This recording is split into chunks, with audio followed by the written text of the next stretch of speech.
கிரேவிக்கு வந்து meal maker ஒரு 100 கிராம் எடுத்து வச்சுருக்கேன். இப்போ அதுக்கு வந்து தண்ணி வந்து கொஞ்சம் கொதிக்க விடுங்க. தண்ணி கொதிச்சு வரட்டும். இப்போ தண்ணி கொதிச்சிருச்சு. இந்த மீல் மேக்கர் அதில் போட்டுடலாம். இது நல்லா கொதி விடட்டும். 2 கொதி வச்சோடனே நம்ம அமர்த்திடலாம்.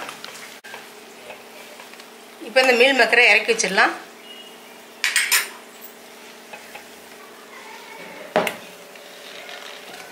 இப்போ அடுப்பில் ஒரு பாத்திரத்தை வச்சுக்கலாம். இப்போ நல்லெண்ணெய் விடுறேன், ஒரு 3 ஸ்பூனு. இப்போ எண்ணெயில் வந்து கொஞ்சம் 1/2 ஸ்பூன் சோம்பு போட்டுக்குங்க, 2 பிரிஞ்சி இலை, பச்சை மிளகாய், கருவேப்பிலை ஒரு பிடி இலை போடுங்க, சின்ன வெங்காயம் 2 கைப்பிடி அளவு,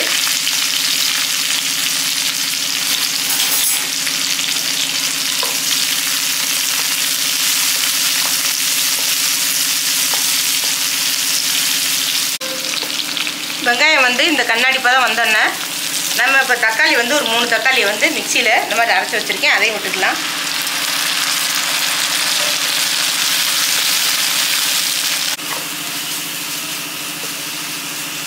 எல்லாமே ஒன்று சேர்ந்து வதங்கியாச்சு. இப்போ இதுக்கு தேவையான தண்ணி ஊற்றிக்கலாம்.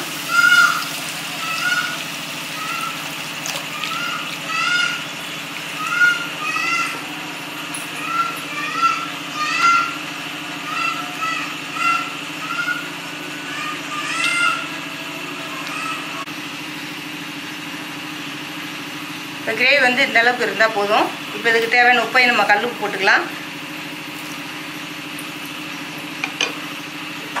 இதில் வந்து கரம் மசாலா தூள் கொஞ்சம் போட்டுக்கலாம்,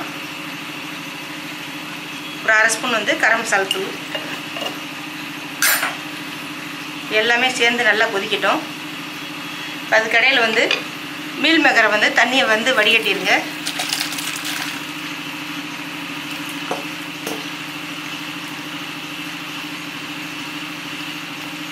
வடிகட்டிட்டு ஒரு மீல் மேக்கரை அப்படி நல்லா புளிஞ்சு ஒரு கிண்ணத்தில் எடுத்து போட்டுக்குங்க.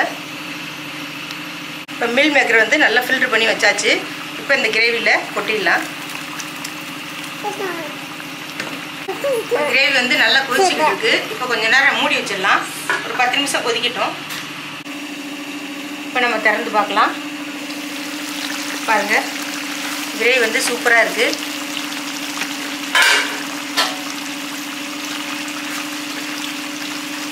இப்போ இதில் மல்லித்தலையும் கொஞ்சோண்டு கருவேப்பிலையும் போட்டுக்கலாம்.